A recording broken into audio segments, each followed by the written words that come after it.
qədər sonra qızlardan biri utana-utana onun yanına gəlib dedi: "Atam bizim yerimizə qoyunları sulamağının haqqını ödəməkdən ötürü səni çağırır." Musa onun yanına gəlib, başına gələn əhvalatı ona danışdıqda o dedi: "Qorxma, sən zalim adamların əlindən xilas olmuşsan."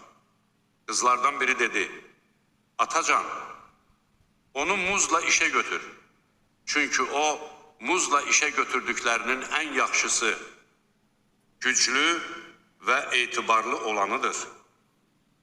Şüeyb dedi: "8 il mənə işləmək şərti ilə qızlarımdan birini sənə ərə vermək istəyirəm. Əgər sən bu müddəti 10 ilə çatdırsan, bu sənin tərəfindən bir lütf olar. Mən sənə əziyyət vermək istəmirəm. Allah qoysa mənim əməli salihlərdən olduğumu görəcəksən."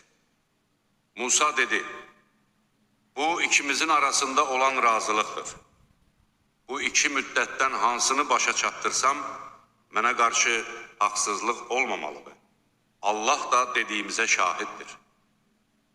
Musa müddətini başa vurub ailəsi ilə birlikdə yola çıxdığı zaman, dağın yanında bir od gördü və ailəsinə dedi: "Dayanın, mən bir od gördüm. Mən ondan sizə bir xəbər və ya bir köz gətirərəm ki, qızınasınız."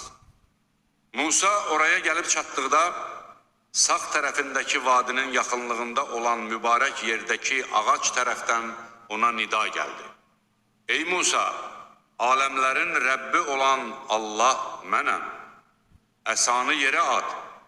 Musa onun ilan kimi qıvrıldığını görüb, geriyə belə baxmadan dönüb qaçmağa başladı. Allah dedi: "Ey Musa, yaxın gəl, qorxma. Sən əmin-amanlıqda olanlardansan.